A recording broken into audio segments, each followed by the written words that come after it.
Hello, and welcome back to another episode of Critical Reactions with your host, Bryan. We're going to continue on with this week's theme of exploring some of your favorites from 2022. Today, we're going to be checking out a band that I think I've heard in passing, but the name isn't super familiar to me. They're called Chat Pile. I don't even know. The logo I can barely read, so I'm thinking something a bit more extreme in the metal area, but interesting track title too. It's grimace underscore smoking underscore weed dot jpeg, which is both interesting. The image of Grimace smoking weed. I assume this is a character named Grimace, and the only one I know of is the McDonald's purple guy. But then it's also delivered to me not just as that phrase, but as a file name. So, yeah, I have no idea going into this. Let's just hit it and see what chat piles bring to the table today.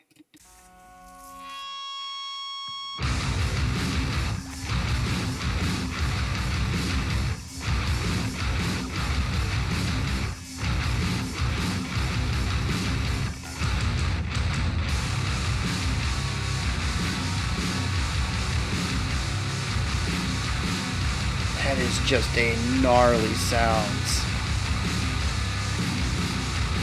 Normal night, should be trying to live a normal life.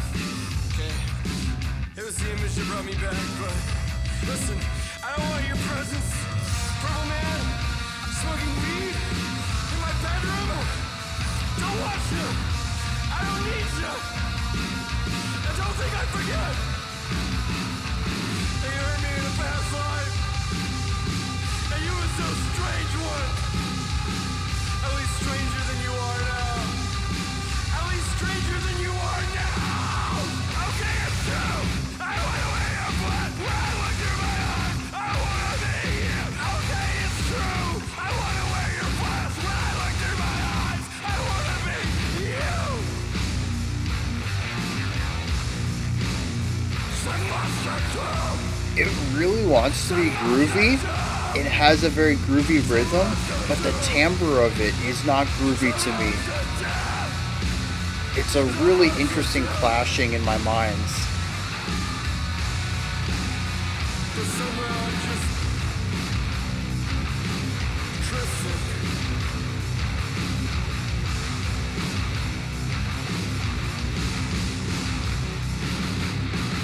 Purple man, get out of my room. New spoon, stolen. Gleamy light, I think back to the time. Fondly, at one time. I felt sick, but I sinned out. And it boiled in no time. I felt good in no time. I felt good in no time. I fell asleep. There's almost fear in the vocal delivery. And there was no time. No time. Purple man, stop coming into my room. Stop looking at things that aren't meant for you. Purple man, stop coming into my room. Stop looking at things that aren't meant for you. I'm twisted and frail, broken up. I'm purple. I'm purple man. I'm purple man. I'm purple man.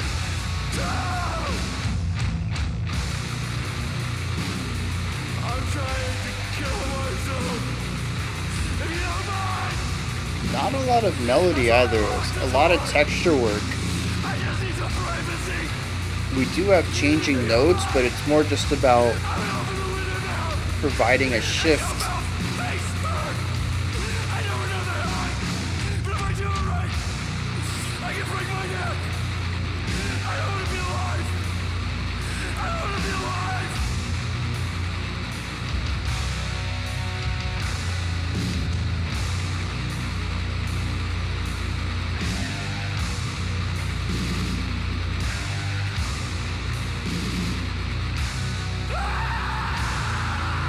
Animal.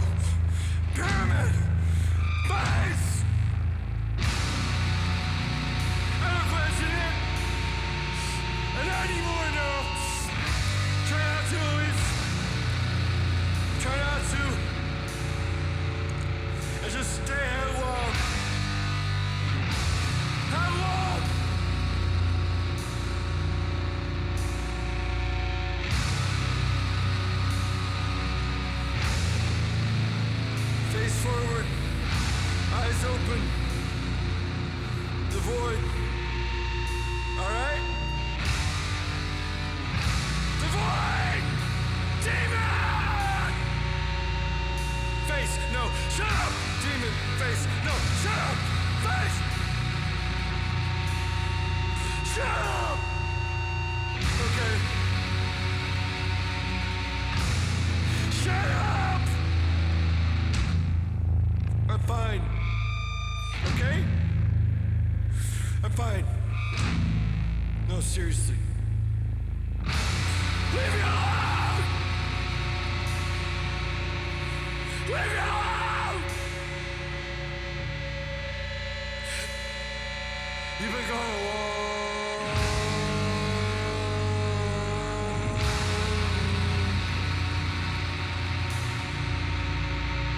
time.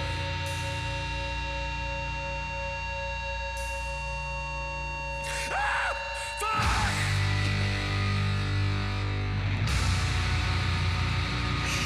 Leave me alone, Purple Man! Leave me alone, Purple Man! Stupid, no, shut up, stupid! Fuck you, stupid! Shut up, stupid! Shut up!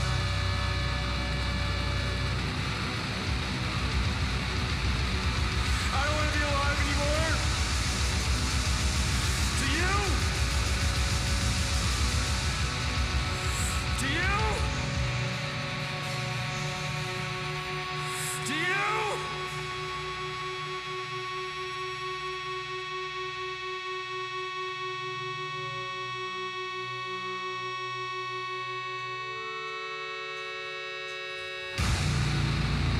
Oh. Stupid. But you already knew that. You already knew. You weren't supposed to see this. You weren't supposed to see this.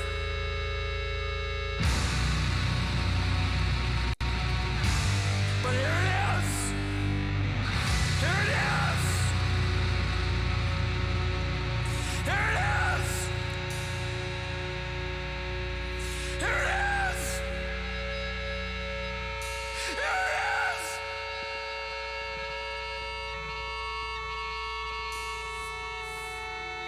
No more. No more.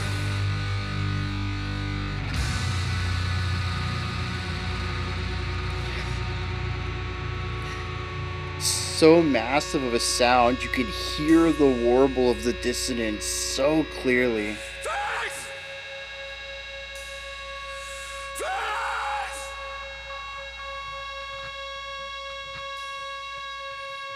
I don't want it, but here it is.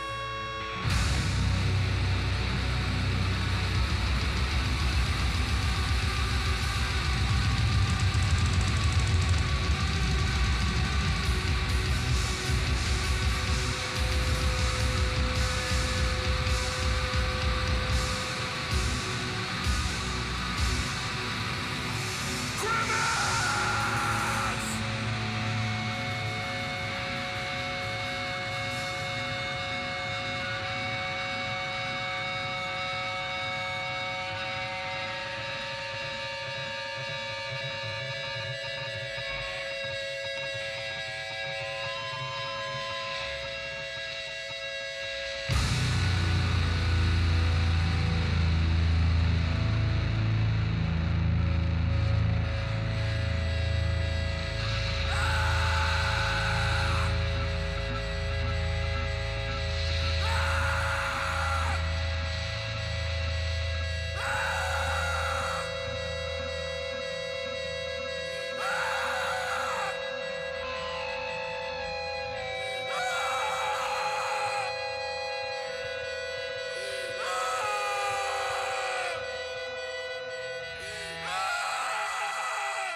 bear with me for a second.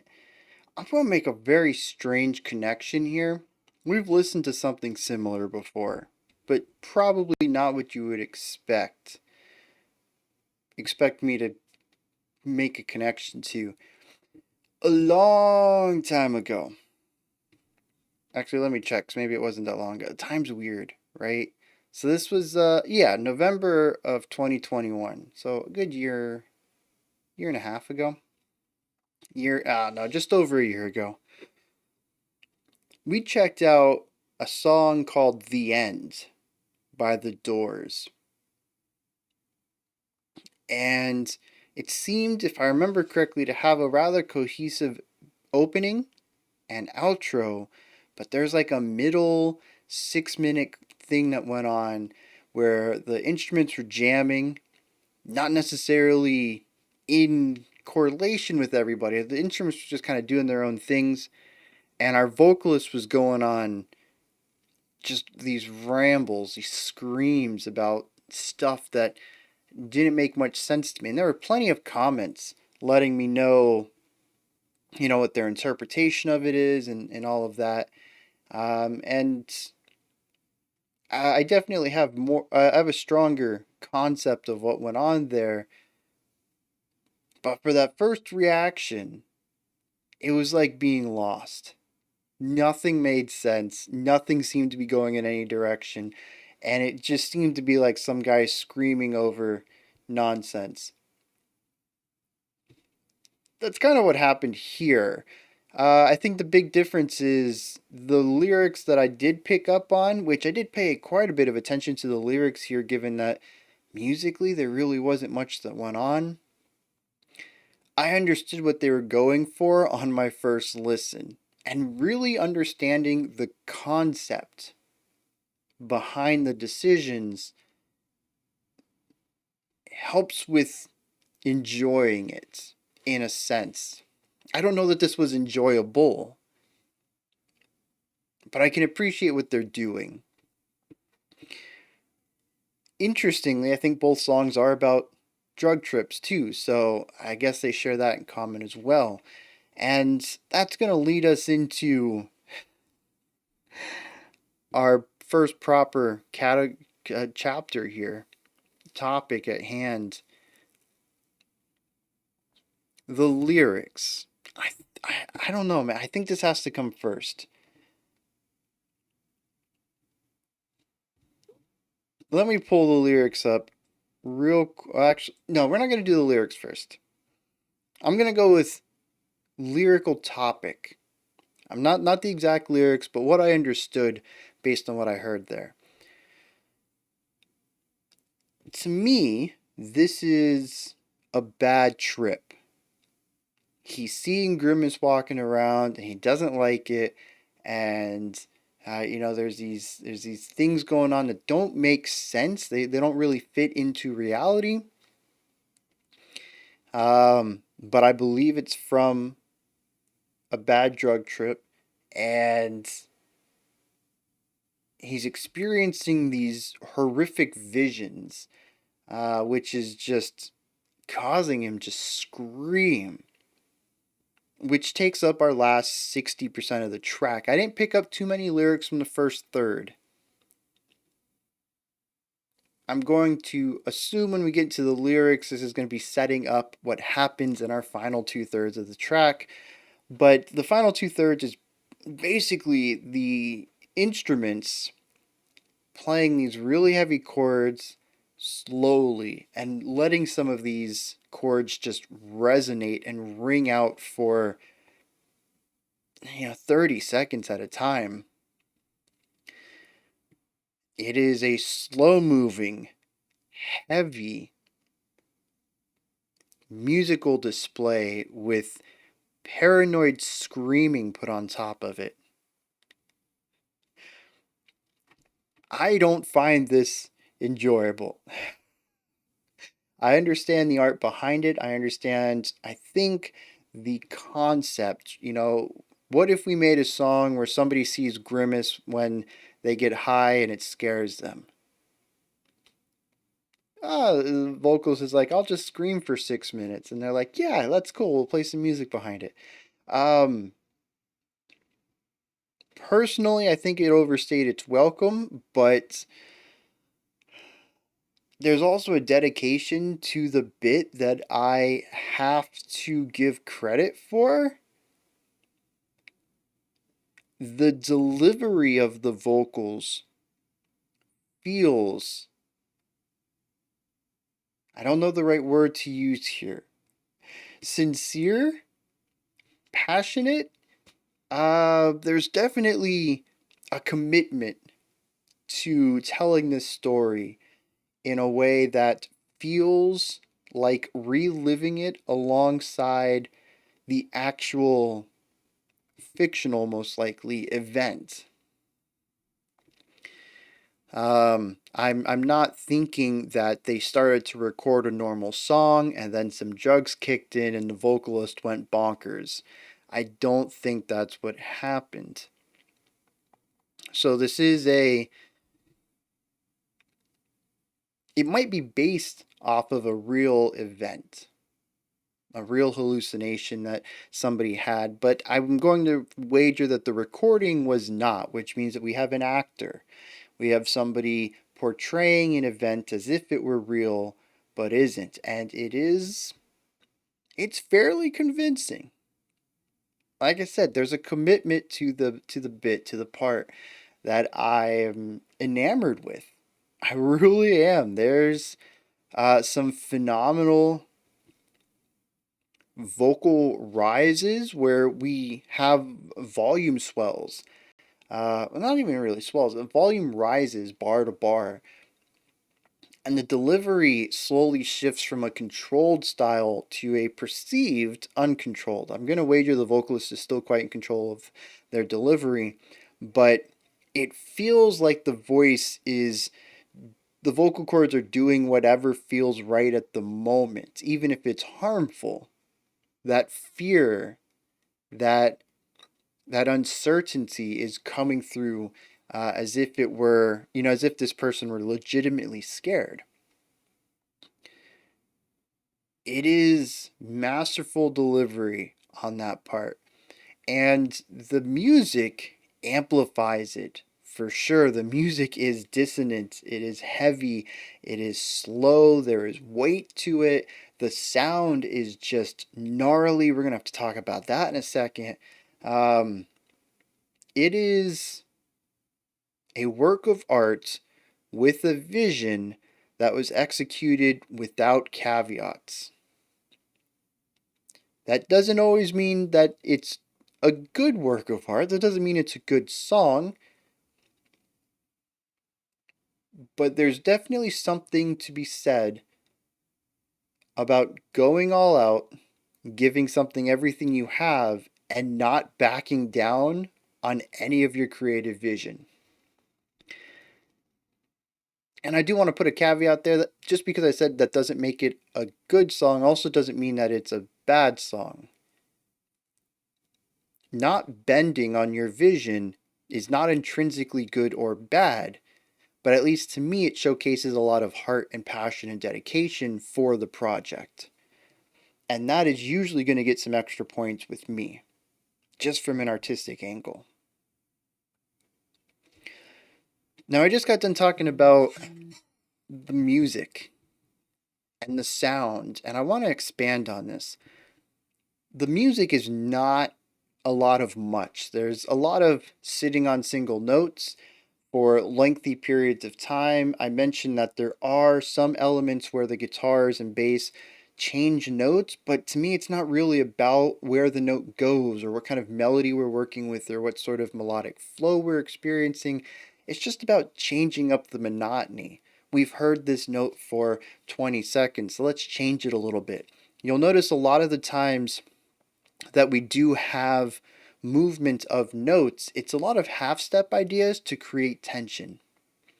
And it's a lot of small jumps. There's that one part where we went 2 half steps up and then a half step down. So we really didn't go anywhere. and it was kind of chromatic, so it doesn't really allude to any strong emotions. It really is about the texture that sells the story. The notes are just there to create change every once in a while so that it's not just the same thing forever. But the pitches are not really important. The change in pitch is, but the pitches being selected are not. Honestly, the only thing that really matters pitch wise is by the time we get to the end of the song, low notes. When we hit one of the lowest chords, and you just feel like, man, we've never gone down this far below. Again, the pitches themselves don't matter. It doesn't matter that they hit a low A or whatever. That doesn't matter. It doesn't matter that they had like probably a root 5 octave concept going on there. If they did that, none of that matters. It really doesn't, because the notes aren't important. It's only about the change itself. When we go lower, when we are just changing the sound so that it doesn't sound monotonous. Um, what is important from the guitar and bass work is rhythm and texture. And you'll notice there isn't a lot of rhythmic ideas in here. It is very slow to move, it is weighty. Things don't move very quickly. In fact, I'd be surprised if we had more than a handful of eighth notes throughout this track, which already has a slow BPM. A majority of this stuff is going to be tied together whole notes, and a whole note is a note that takes up a whole bar in 4/4. I gotta put that caveat in there. It is a 4-beat phrase or a 4-beat note, and when you tie it to another one, you play them uninterrupted. So if you have two together, that's 8 beats held out, and we hear stuff like this all over the place. What's most important, other than the rhythmic element, which is important for conveying this idea of weight, is the other concept that gives us weight is the texture. These guitar sounds are wide, they're huge, they take up so much space. There is a rumble to them. It's not a distortion or a compression that adds a bit of crackle. There is a rumble to the notes. They are monstrous sounds. And so we get a lot of characteristics about the feelings that our character could be going through, the emotions that they have, the way that their perception is being warped of how they're viewing their surroundings through how these guitars sound, more so than the notes they're selecting. And the drums kind of fit in there as well. They're just very big, loud, tons of reverb, not played very often. They're pretty much right in line with the same usage of the guitars in this sort of storytelling. And that's pretty much the whole song. We have a bit more movement in the first 3 minutes, a lot less so in our final six, as that's when we are experiencing this horror filled, scary, terrifying moment. And I feel like there is more and more time between these shifts, because we do have like three chords and then a bottoming out, and the bottoming out like takes us forever until we can get back to a small chordal movement. But we're looking at a bar for each of the first three chords, and then several bars for the long held out chord. There's just not a lot of movement going on. A lot of it is to set the atmosphere, to set the terror in the music, and for the vocalist to deliver this story almost as if you're watching straight up footage of an event, unedited footage. That's what it feels like of a situation that someone's in. It feels very raw. And that's honestly the whole song. Not a lot of musical analysis there. A lot of this was texture, delivery, how things sound and are sent to our ears. Uh, Interesting track. I'm gonna hit some lyrics here, and I think I've pretty much talked about what we're gonna get into there, but maybe there'll be something that catches my eye that causes me to, I don't know, reevaluate some stuff. I'm gonna read these real quick, and then we'll get back to this.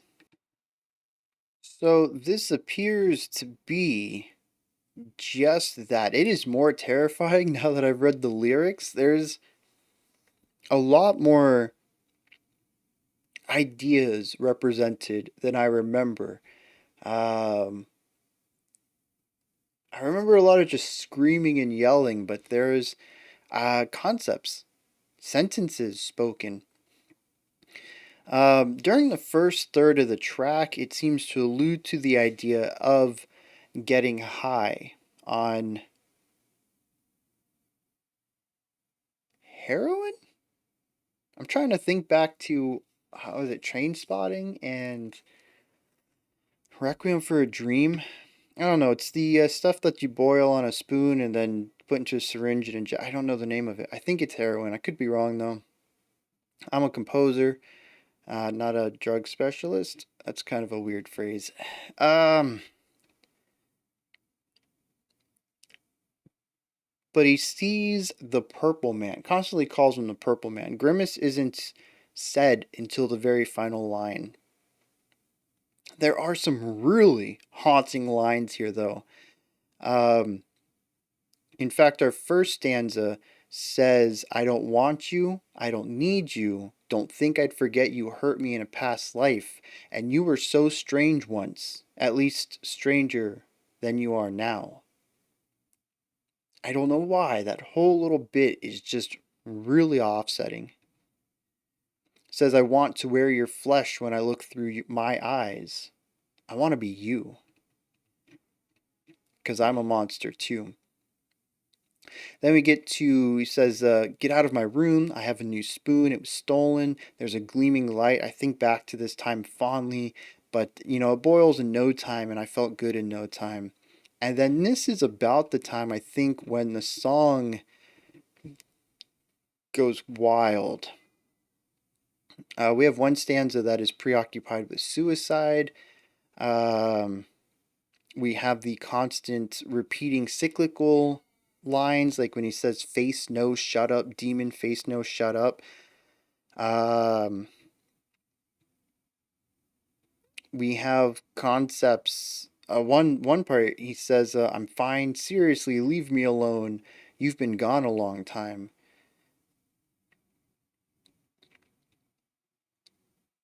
uh,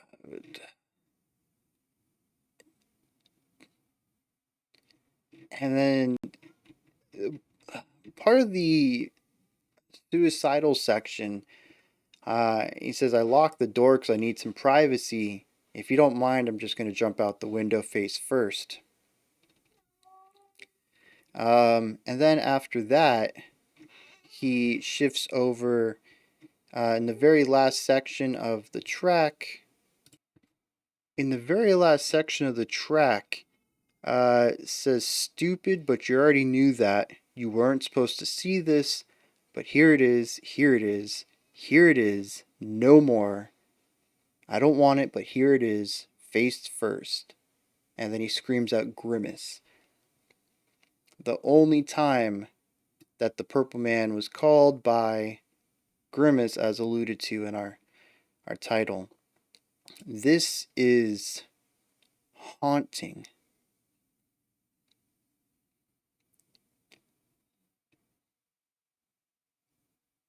It appears to be somebody who has hallucinations and has had them for a very long time. They're haunted by this Purple Man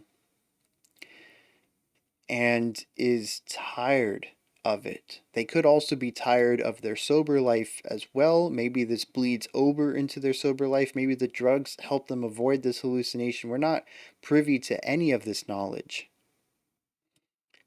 There is one little bit at the very beginning, says normal night. It should be just trying to live a normal life, okay? It was the image that brought me back. but I don't want your presence, Purple Man. It almost feels like they had gotten away from the drugs, maybe even gotten away from the hallucinations, and something clicked and made everything come back. And they did not have the mental health or the resources to combat it. And this trigger led them to having this really bad night and committing suicide, jumping out of a window. It doesn't say that if they succeeded or not.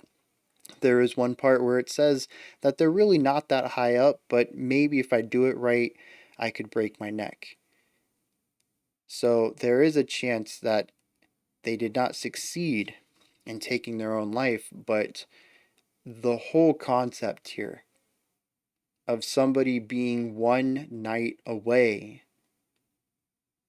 from attempting this and then listening to the experience of this single night that led to it is haunting, to say the least. This is a terrifying song. It really is. Um,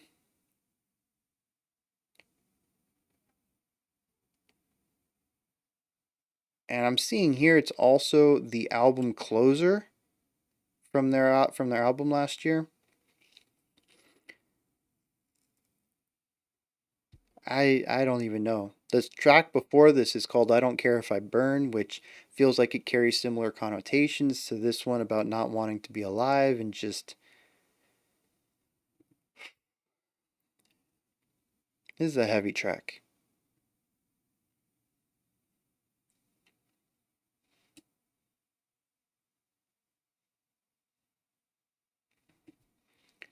Those are my thoughts on Chat Pile's grimace underscore smoking underscore weed dot jpeg. And this is where you guys come in. Let me know what you thought of this track. If you have anything you'd like to add on to what I said, or your own thoughts that just go in a different tangent, let me know. Put that stuff down in the comments. Above that, if you could head into the description box. In there is a link to Linktree. It takes you to this place. There's a bunch of links in there. You go ahead and check it out. Above that, if you could like, subscribe, and ring the bell. I appreciate all three.